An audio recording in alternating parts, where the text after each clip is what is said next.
Kapal ikan asing berbendera Tiongkok ini digiring kapal perang KRI Viper 820 dan KRI Pati Unus 384 ke pangkalan TNI Angkatan Laut di Belawan, Sumatera Utara akhir bulan April 2016. Kapal FV Huali 8 ini adalah buronan Interpol yang diduga melakukan pencurian ikan di perairan Argentina pada 29 Februari 2016. Nahkoda dan juru mesin kapal lalu diserahkan ke Polairut Medan. Belakangan, penangkapan kapal ini bukan hanya sekedar seputar tuduhan melakukan pencurian ikan. Berdasarkan temuan awal penyidik Satuan Tugas Illegal Fishing Kementerian Kelautan dan Perikanan, ada indikasi praktek human trafficking terhadap 4 orang ABK kewarganegaraan Indonesia yang bekerja di atas kapal ini. Indonesia saat ini menjadi penyumbang pekerja maritim terbesar ketiga di dunia. Pada akhir Februari 2016, pekerja maritim asal Indonesia yang berlayar di luar negeri diperkirakan sebesar 0,25% dari jumlah total tenaga kerja Indonesia di luar negeri yang diperkirakan sekitar 2.700.000 orang atau sekitar 6.000 orang. Namun data Kementerian Luar Negeri menyatakan jumlah ABK Indonesia di luar negeri diperkirakan mencapai angka 11.787 orang yang tersebar di sejumlah kawasan utama. Jumlah ini adalah yang terdaftar. Pakar kebijakan kelautan dan perikanan Arif Satria yang kerap meneliti masalah kelautan Indonesia bahkan menyebut ABK Indonesia ilegal yang berada di luar negeri mencapai angka ratusan ribu orang. Indonesia sering didiskriminasi karena memang posisi tawar ABK kita sangat rendah. Jadi jumlah ABK kelautan di Indonesia itu sekitar yang bekerja di kapal-kapal asing ada versi mengatakan 190.000, ada yang mengatakan 200.000 lebih. Dan dari jumlah sekitar 200.000 itu 77% bergerak dalam bidang perikanan, 6% di bidang kargo dan 6% di bidang pesiar.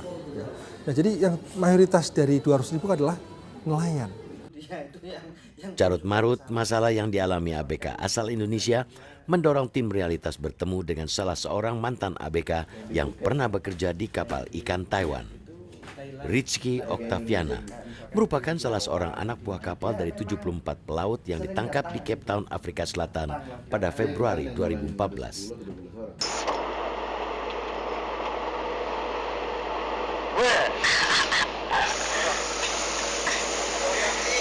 Ini orang yang suka bikin kalap banyak ini orang ini.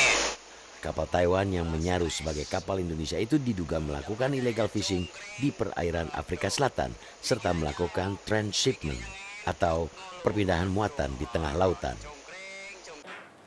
Sebagai ABK Indonesia, Rizky bercerita pengalamannya berada di lautan lepas dan dalam kendali nahkoda yang berkewarganegaraan Taiwan. Kehidupan layak di atas kapal bisa saya gambarkan dari pertama kamar saya. Itu untuk berdiri saja di kamar saya, sudah saya share kan link YouTube-nya, itu sulit mbak. Saya harus bungkuk di kamar saya dan itu kita ada 12 orang di dalam satu kamar itu. Dan yang paling parah adalah stok air bersih. Untuk mandi kita nggak punya stok air bersih untuk mandi, jadi kita mandi pakai air asin, air garam, air laut. Terus kadang ketika kita kehabisan stok air putih, air bersih ini untuk minum, kita masak tuh kembang es yang ada di freezer ikan dan itu rasanya amis santai, nggak jelas lah, nggak karuan. Itu kita minum itu. Berbagai eksploitasi juga dirasakan Rizky yang mengaku sering menjaring ikan hiu untuk diambil siripnya itu dan kemudian mengirimnya ke Tiongkok. Kalau diskriminasi ya jelas ya, karena di sana tuh campur ya kita. Campur dalam artian kapten nih Taiwan, dia yang berkuasa penuh di atas kapal. Kita harus nurutin apapun maunya dia. Walaupun itu melanggar hukum. Seperti Contohnya ya penangkapan ikan hiu yang hanya mengambil siripnya saja terus kemudian dibuang kembali ke laut. Itu salah satu contohnya. Dia bilang kalau kita nggak nangkap ikan hiu kita nggak bakalan dibayar. Karena pada saat kita bekerja yang kita pikirkan kita mendapatkan materi. Rizky dan 73 pelaut lainnya direkrut oleh 12 agen perekrutan di Indonesia. Alih-alih mendapatkan upah layak, Rizky malah tertipu dengan mengirimkan sejumlah uang untuk agen perekrutan. Lebih parah lagi, sejak melaut selama 1 tahun, tidak pernah mendapat upah sepeser pun.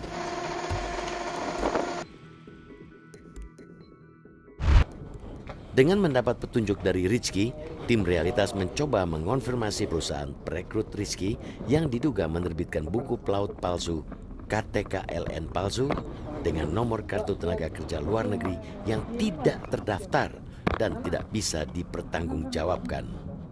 Oke, kamu jadinya nanti. Iya. Ntar jangan kayak kemarin-kemarin lagi, nggak jelas. Kemarin kenapa?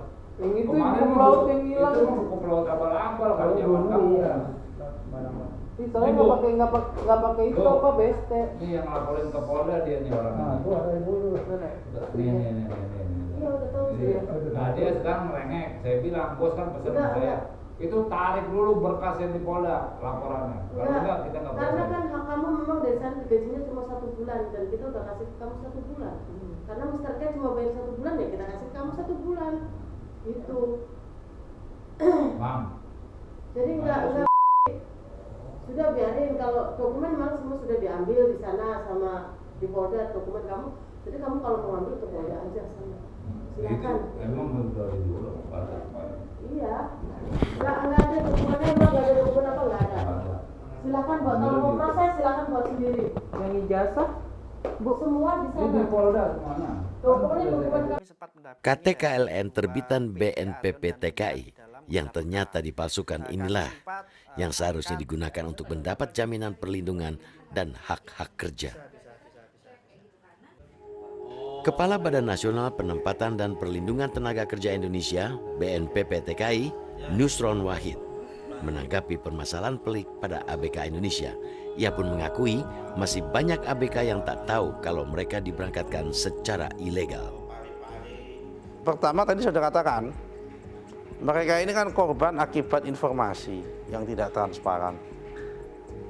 Mau bolak-balik akibat korban informasi. Mereka kenapa mau juga asalnya. Nah, kenapa mau juga ya karena mereka yang bersangkutan tidak tahu.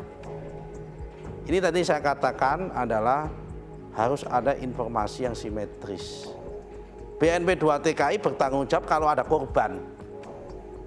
Tapi BNP 2 TKI tidak dikasih otoritas untuk legalisasi proses pemberangkatan. Para ABK ini menginginkan perlindungan dari pemerintah.